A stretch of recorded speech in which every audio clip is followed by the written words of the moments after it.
মসজিদে আসার বসার আলোচনা শুনবার তৌফিক দান করেছেন। আমরা প্রত্যেকে মহান রবের শুকরিয়া আদায় করে উচ্চ আওয়াজে পড়ি আলহামদুলিল্লাহ। বিশ্বনবী সাল্লাল্লাহু আলাইহি সাল্লামের উপর অগণিত দুরূদ ও সালাম পেশ করে আমরা সকলে বলি সাল্লাল্লাহু আলাইহি ওয়াসাল্লাম। সম্মানিত উপস্থিতি, এই রবিউল আউয়াল এই মাস হলো বিশ্বনবী মুহাম্মদ রাসূলুল্লাহ সাল্লাল্লাহু আলাইহি সাল্লামের আগমনের মাস। এই মাসে আল্লাহ রাব্বুল আলামিন বিশ্বনবী সাল্লাল্লাহু আলাইহি সাল্লামকে দুনিয়ার জমিনে পাঠিয়েছিলেন। এই দুনিয়ার অসভ্য জাতি, অসভ্য মানব সমাজকে পরিবর্তন করার জন্য আল্লাহ রাব্বুল আলামিন যুগে যুগে অসংখ্য নবী আলাইহিস সালাম প্রেরণ করেছেন। তার মধ্যে সর্বশ্রেষ্ঠ নবী, তার নাম কি? মুহাম্মদ রাসূলুল্লাহ সাল্লাল্লাহু আলাইহি ওয়াসাল্লাম।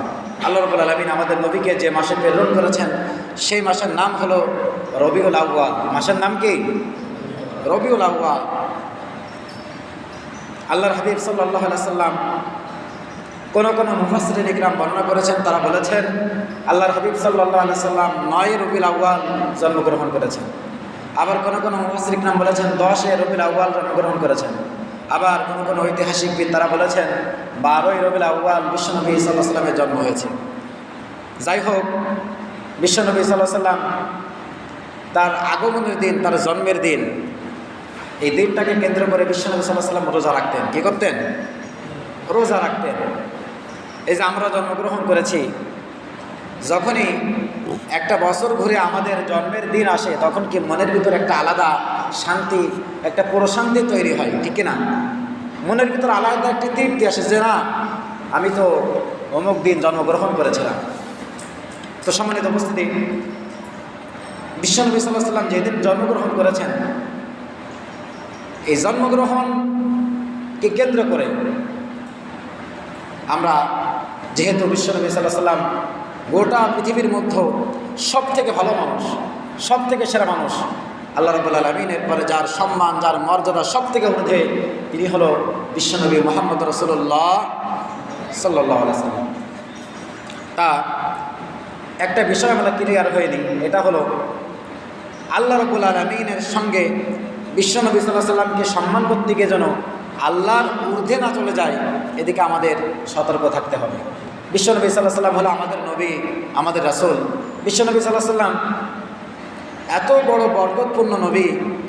পৃথিবীতে আল্লাহ রাব্বুল আলামিন যত নবী আলাইহিস সালাম প্রেরণ করেছেন, প্রত্যেকটা নবী আলাইহিস সালাম বিশ্বনবী সাল্লাল্লাহু আলাইহি ওয়াসাল্লামের উপর ঈমান এনেছে। আমরা সকলে বলি সুবহানাল্লাহ। প্রত্যেকটা নবী আলাইহিস সালাম তাদেরকে অর্ডার দেওয়া ছিল, তাদেরকে আদেশ করা ছিল যে বিশ্বনবী সাল্লাল্লাহু আলাইহি ওয়াসাল্লাম, তুমি যেহেতু বর্তমান নবী, তুমি নবী থাকাকালীন যদি বিশ্বনবী মুহাম্মদ রাসূলুল্লাহ সাল্লাল্লাহু আলাইহি ওয়াসাল্লাম তার আবির্ভাব হয়, অবশ্যই তোমাদেরকে সেই নবীর উপর ঈমান আনতে হবে। তাদেরকে বাধ্যতামূলক করে দেওয়া হয়েছিল। এজন্য বিশ্বনবীর আগমনের মাস, এজন্য আমরা খুশি না বেজার? জোরে বলেন, খুশি না বেজার? খুশি।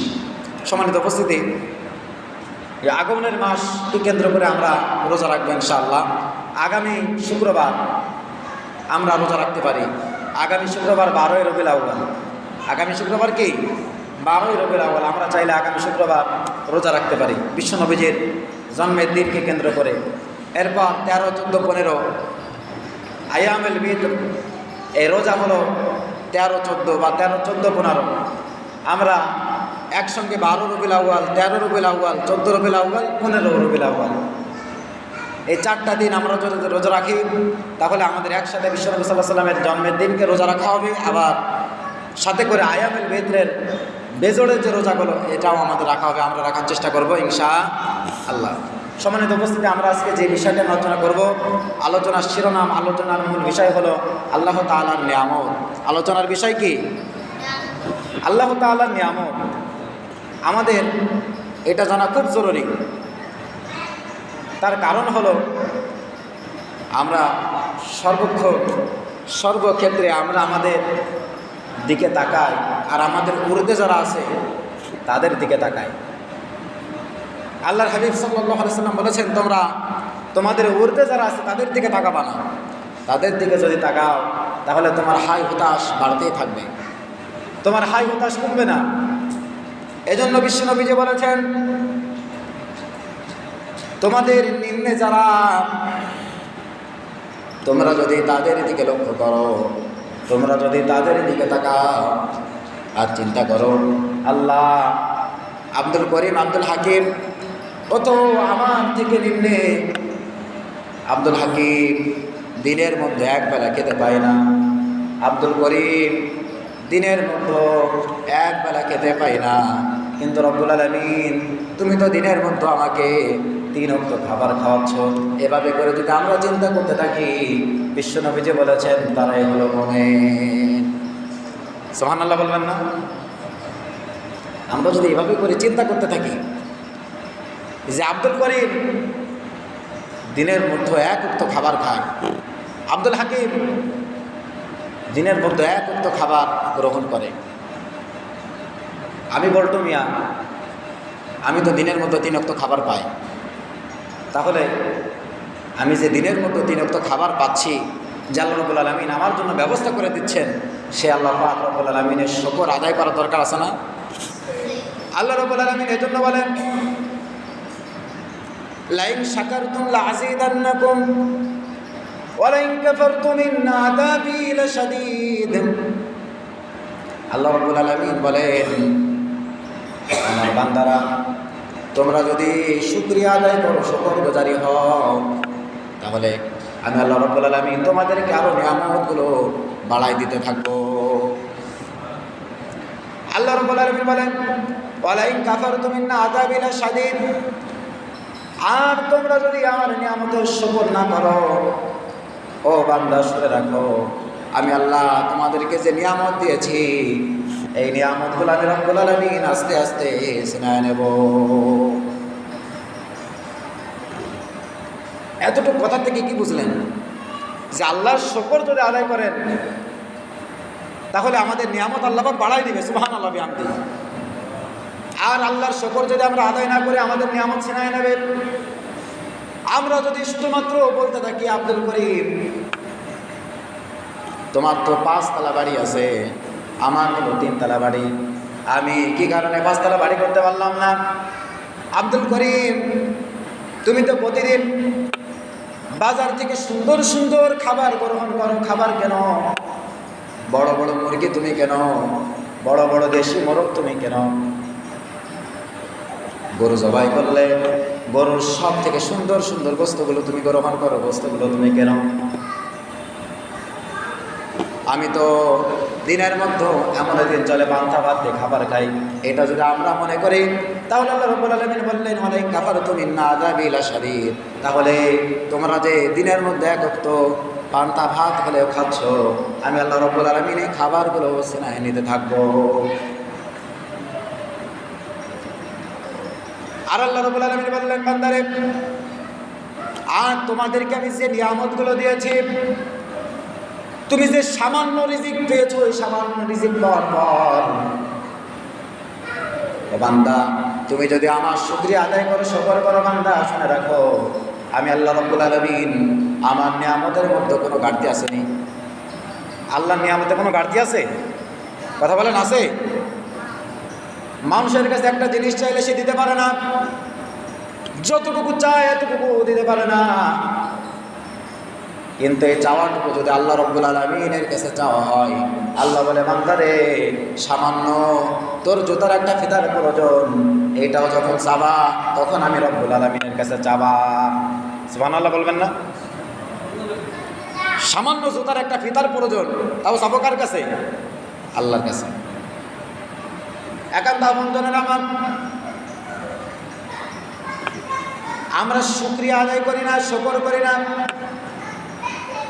শুকর না করার কারণে আল্লাহ রাব্বুল আলামিন আমার আপনার উপর থেকে রহমতগুলো ছিনায় নিচ্ছেন। আমি আপনি আমার আপনার উপর যদি আল্লাহর দয়া বাড়াতে চাই, আল্লাহর রহমত, আল্লাহর বরকত আমার আপনার উপর বাড়াতে চাই, তাহলে অবশ্যই অবশ্যই অবশ্যই আমাদেরকে শুকরিয়া আদায় করতে হবে। কি করতে হবে? শুকরিয়া আদায় করতে হবে। একান্ত বন্ধনের আমার, আমরা যদি আমাদের আলোচনার যে মূল টপিকের দিকে লক্ষ্য করি, সকলে আমার দিকে লক্ষ্য করেন। সকলে আমার দিকে লক্ষ্য করেন, তাহলে আলোচনা বুঝতে পারবেন। এই যে আল্লাহ রাব্বুল আলামিন আমাদেরকে কত সুন্দর করে বানালো, আমাদেরকে কত সুন্দর করে বানালো। জীবনে কোনোদিন রাতের বেলা যখন ঘুম পড়েছেন তখন কি চিন্তা করেছেন? বালিশের তলে মাথা দিয়ে কি একবারও চিন্তা করেছেন আল্লাহ রাব্বুল আলামিন আমাকে কত সুন্দর করে বানালো? একবার চিন্তা করেছেন যে আল্লাহ মানে কত সুন্দর করে বানালো? আল্লাহ রাব্বুল আলামিন আমাদেরকে কত সুন্দর করে বানালেন। এই আসমান জমিনের মধ্যে আমরা যা কিছু দেখতে পাই, আল্লাহ রাব্বুল আলামিন বললেন প্রত্যেকটা জিনিসের সঙ্গে প্রত্যেকটা জিনিসকে আমি রিলেটিভ করে দিয়েছি। সুবহানাল্লাহ। একটা জিনিসের সঙ্গে আল্লাহ পাক বললেন আরেকটা জিনিসের সম্পর্ক আছে। এই যে আমরা অক্সিজেন গ্রহণ করি, অক্সিজেন গ্রহণ করি না? অক্সিজেন গ্রহণ ছাড়া কেউ বাঁচতে পারবে? এই যে আমরা অক্সিজেন গ্রহণ করি,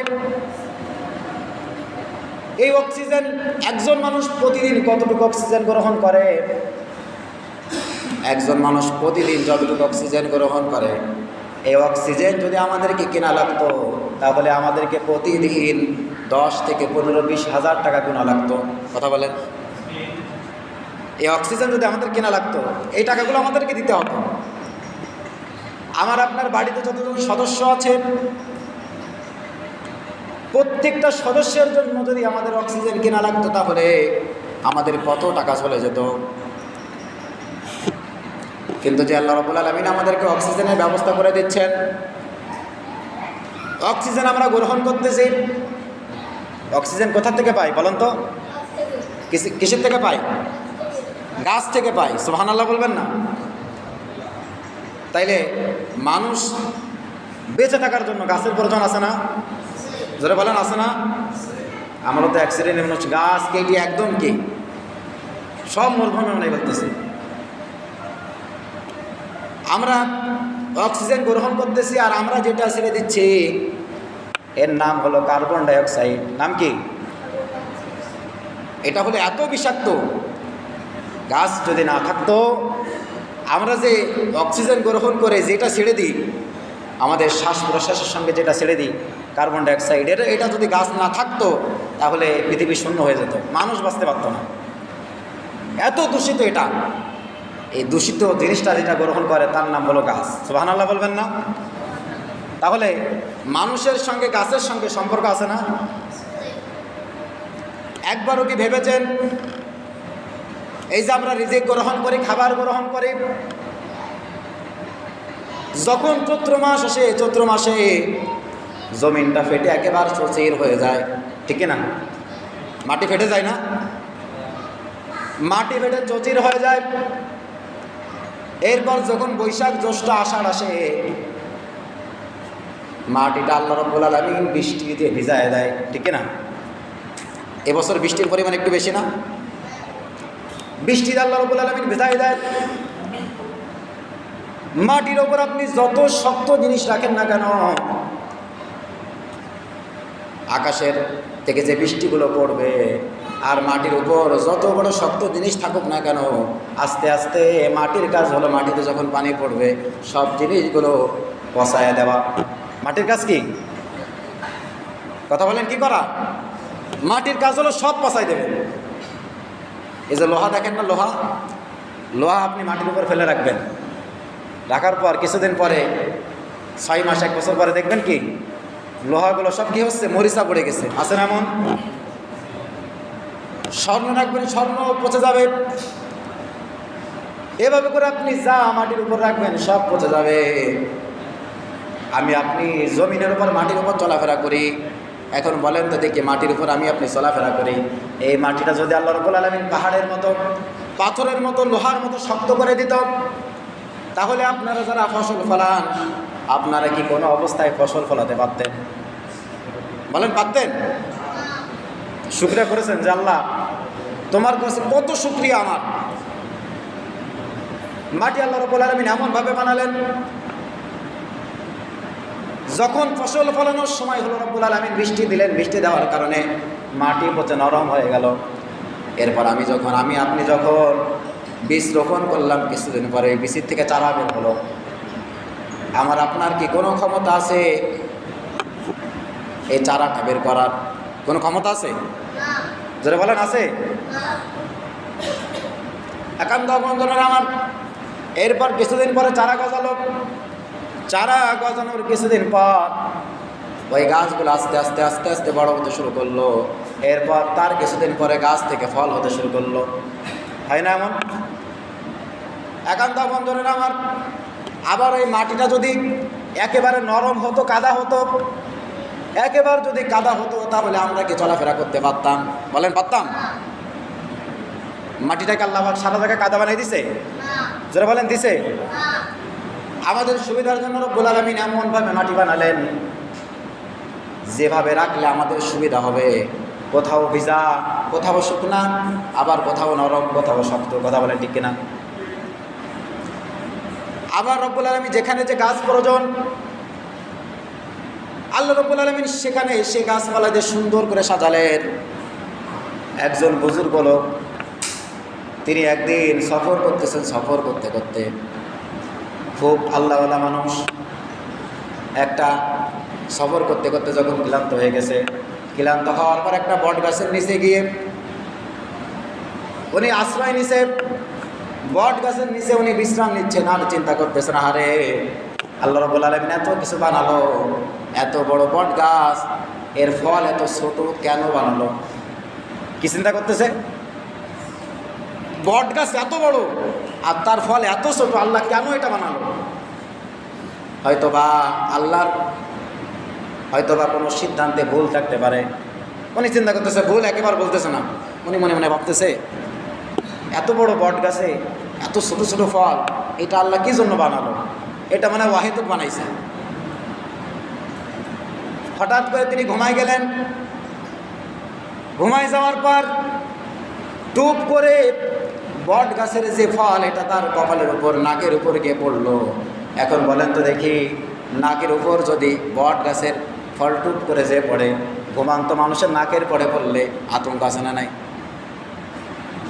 আপনি ঘুমায় আছেন, আপনার নাকের উপর যদি উপর থেকে বট গাছের ফল পড়ে, ভয় পাওয়ার কথা না? ভয় পাওয়ার কথা না? কথা বলেন। ওই ফলটা যখন পড়েছে, লাফ দিয়ে উঠে পড়েছে, আর চিন্তা করতেছে, আল্লাহ এই বট গাছে যদি লাউ আছে না, লাউ লাউ কুমড়া এর মতো বড় যদি ফল হতো, আর এটা যদি আমার নাকের উপর, মাথার উপর পড়তো, জীবন আর বাঁচত না। ঠিক না? কথা বলেন, বাঁচত? যারা বলেন বাঁচত? তাহলে আল্লাহ পাক যা বানাইছে সব আমাদের প্রয়োজনে বানাইছে। ঠিক না? এই যে আমরা আমাদের মুখের গোপ, মোষ আছে না সবার? তারপরে কি মাথার চুল আছে না? আছে। মুখের দাড়ি আছে না? আছে। কথা বলেন, আছে। আল্লাহ রাব্বুল আলামিন দিনকে দিন আমাদের গোপগুলো বড় হয়, আমাদের মাথার চুলগুলো বড় হয়, মুখের দাড়িগুলো বড় হয়। কথা বলেন ঠিক না? বড় হয়। কিন্তু আবার একই রকমভাবে আমাদের যে চোখের পাপড়ি, চোখের পাপড়ি সবার আছে না? এই যে পশম আছে না, কালো পশম, দেখতে সব একরকম না? কথা বলেন, দেখতে একরকম না, জিনিস তো সব একই। ঠিক না? আমাদের চোখের পশম, এটা যদি রব্বুল আলামিন একটু চুল যেভাবে বড় হয় এভাবে যদি বড় করে দিতেন, তাহলে আমাদের জন্য খুব সুবিধা হতো। কথা বলেন, সুবিধা হতো? কথা বলেন, সুবিধা হতো? তাহলে আল্লাহ পাক যে এত সুন্দর করে বানালেন, একবার চিন্তা করেছেন যে আল্লাহ এত সুন্দর চুল কিভাবে তুমি বানালে? একবার চিন্তা করেছেন? চিন্তা করেছেন? আজকের থেকে করবেন, আল্লাহ সৃষ্টি নিয়ে গবেষণা করবেন, চিন্তা করবেন যে আল্লাহ কিভাবে বানালে। একান্ত বন্ধুরা আমার, এই যে আমরা সূর্যের আলো গ্রহণ করি, সূর্যের আলো এটা আমাদের প্রয়োজনে বানিয়েছেন না অপ্রয়োজনে বানিয়েছেন? এই যে আমরা সূর্যটা যেখানে দেখতে পাই, কোরআন আল কারীম বলেছে বর্তমান বিজ্ঞান তারা গবেষণা করে পেয়েছে, সূর্য তার স্থান থেকে যদি ইঞ্চি পরিমাণ সরে যেত, দুনিয়ার ভিতর গণ্ডগোল শুরু হয়ে যেত। ঠিক না? যেখানে চাঁদ আছে তার স্থান থেকে ইঞ্চি পরিমাণ সরে যাবে, চাঁদ তার স্থান থেকে ইঞ্চি পরিমাণ যদি সরে যায়, তাহলে আর কখনো আলো পাওয়া সম্ভব না। সুবহানাল্লাহ বলবেন না? একটা স্থান থেকে সে যদি আরেকটা স্থানে চলে যায়, তার যে জায়গা, তার জায়গা ছেড়ে আরেকটা জায়গা চলে যায়, তাহলে দুনিয়ার মধ্যে গণ্ডগোল শুরু হয়ে যাবে, মহা বিস্ফোরণ সৃষ্টি হবে। কথা বলেন। সৃষ্টি হবে না বিস্ফোরণ? একান্ত বন্ধুরা আমার, বর্তমান বিজ্ঞান যারা গবেষণা করে তারা বলেছেন এই সূর্য তার স্থান থেকে যদি ইঞ্চি পরিমাণ সরে যায়, সূর্য যেভাবে আলো দেয় ইঞ্চি পরিমাণ সরে গেলে তার পিঠ দিয়ে যদি আলো দেয়, এই দুনিয়া ধ্বংস হতে বেশি সময় আর লাগবে না। একান্ত বন্ধুরা আমার, তাহলে যে আল্লাহ রাব্বুল আলামিন আমাদের জন্য এত সুন্দর করে সব কিছু বানালেন, এত সুন্দর করে বানালেন, সে আল্লাহর প্রশংসা, সে আল্লাহর শুকরিয়া আদায় করার প্রয়োজন আছে না নাই? যারা বলেন আছে না নাই? কিছু মানুষদেরকে প্রশ্ন করলে, ভাই আপনি কেমন আছেন, কোনো রকম মোটামুটি চলি যায়, এরম বলে না? কি বলে? আসি কোনো কায়দায় আলহামদুলিল্লাহ, এরম বলে না মানুষ? আমরাই তো বলি এভাবে, ঠিক না? একান্ত আপনজনেরা আমার, যারা চোখে দেখতে পায় না, যারা চোখে দেখতে পায় না তাদের কাছে গিয়ে আপনি বলবেন, ভাই আপনি যে চোখে দেখতে পান না, আপনি যদি চোখে দেখতে পেতেন কি করতেন আপনি? তারা জবাব দিত, আমি যদি চোখে দেখতে পেতাম তাহলে সারাটা দিন আল্লাহর কাছে সিজদায় কাটিয়ে দিতাম। সুবহানাল্লাহ বলবেন না? যারা হাঁটতে পারে না, যাদের পা নাই, তাদেরকে যদি বলা হতো, ভাই আপনার যদি পা থাকতো আপনি কি করতেন? সে বলতো, ভাই আমার জীবনে যতদিন হায়াত পেতাম কোনোদিন মসজিদে না গিয়ে নামাজ পড়তো না, মসজিদে গিয়ে তারপর নামাজ আদায় করতাম, এক ওয়াক্ত নামাজ আমি কামাই দিতাম না। আল্লাহ রাব্বুল আলামিন আমাদেরকে না যাওয়া সত্ত্বে চোখ সুন্দর করে রাখলেন, আমাদের কান সুন্দর করে রাখলেন, আমরা সব কথা শুনতে পাই, আমাদের হার্ট, আমাদের কিডনি, আমাদের যা কিছু প্রয়োজন, আমাদের চোখ, আমাদের হাত পা সব কিছু যিনি ভালো রাখলেন, তাহলে বলেন তো দেখি সেই আল্লাহর শুকরিয়া যেভাবে আদায় করা প্রয়োজন আমি আপনি কি সেভাবে করি? যারা বলেন করি? কোনো মানুষ যদি বলে আমি আমার আমল দিয়ে জান্নাতে যাব, কোনো মানুষ যদি বলে আমি আমার আমল দিয়ে জান্নাতে যাব, আল্লাহর নবী বলেন যত বড় নেককার, যত বড় ফরজগার মুত্তাকি হোক না কেন, আমল দিয়ে কখনো জান্নাতে যাওয়া সম্ভব? যারা বলেন সম্ভব? সম্ভব না। আল্লাহর দয়া, আল্লাহর রহমত, আল্লাহর অনুগ্রহ ছাড়া কখনো মুক্তি পাওয়া সম্ভব না। কথা বলেন সম্ভব? সম্ভব না। এবার আরেকটু চিন্তা করেন তো দেখি, এই যে আমাদের দুইটা চোখ, চোখ কয়টা আমাদের? যারা বলেন কয়টা? এই দুইটা চোখের মধ্যে একটা চোখ যদি অন্ধ হয়, একটা চোখ যদি না থাকে, তাহলে আমরা কি দেখতে পাবো? পাবো না। একটা চোখ বন্ধ করেন দিয়ে সবাই বন্ধ করেন, দেখতে পাবো? কেন আমাদেরকে দিলেন? তার কারণ হলো তোমাদের চলতে যেন অসুবিধা না হয়। সুবহানাল্লাহ বলবেন না? এই যে আমাদের কিডনি, একটা কিডনি বিক্রি করলে তো লক্ষ লক্ষ টাকা পাবো, আছে না? মানুষ কিডনি বিক্রি করে খায়, আছে না? দুইটা কিডনির থেকে একটা কিডনি যদি ব্যবহার করে, একটা কিডনি যদি নষ্ট হয়, একটা কিডনি বাদ দিলে সে কি মরে যাবে? মরবে? কথা বলেন মরবে? আল্লাহ এমনভাবে বানালেন বান্দারে, তোর একটা নষ্ট হতে পারে, আর একটা কারোর কাছ থেকে কোনোভাবে কিনে বা কারোর থেকে চেয়ে তুমি নিতে পারো, তাহলে ও তোমার জীবন বেঁচে যাবে। কত সুন্দর করে আল্লাহ পাক আমাদেরকে বুঝলেন, আমাদেরকে বুঝে আমাদেরকে বানালেন। তাহলে এখন বলেন তো দেখি, যে আল্লাহ আমাদেরকে এত সুন্দর করে সব কিছু দিয়ে সাজালেন, সময় কত? সময় যেহেতু সংক্ষিপ্ত, আমি যতটুকু আলোচনা করলাম, এই আলোচনার থেকে একটু চিন্তা করেন যে আল্লাহ আমাদেরকে এত সুন্দরভাবে বানালো। এই যে নাকের স্থান, এই নাকটা যদি পিছনে দিতেন তাহলে আমাদের কি সুবিধা হতো? ধরে বলেন সুবিধা হতো? চোখ যদি, এই যে আমরা যেখান থেকে খাবার খাই, আমাদের মুখ, এই মুখ যদি পিছনে দিতেন, সব যেভাবে আছে সেভাবে থাক, মুখটা শুধুমাত্র পিছনে, তাহলে আমাদের খাবার খাওয়া কষ্টকাজ ছিল না? কথা বলেন কষ্টকাজ ছিল না? আল্লাহ পাক এত সুন্দর করে বানালেন, এজন্য আমরা সকলে এসে আল্লাহ সর্বক্ষণ শুকরিয়া আদায় করার চেষ্টা করব। সকলে বলি ইনশাআল্লাহ। আল্লাহ পাক আলোচনা বুঝে আমাদেরকে আমল করার তৌফিক যেন দান করে। সকলে বলি আল্লাহুম্মা আমিন। ওয়া আখিরু দাওয়ানা আলহামদুলিল্লাহি রাব্বিল আলামিন। কোনো কথা আছে? আমাদের যাদের সুন্নাত বাকি আছে আমরা সুন্নাত আদায় করে নিই।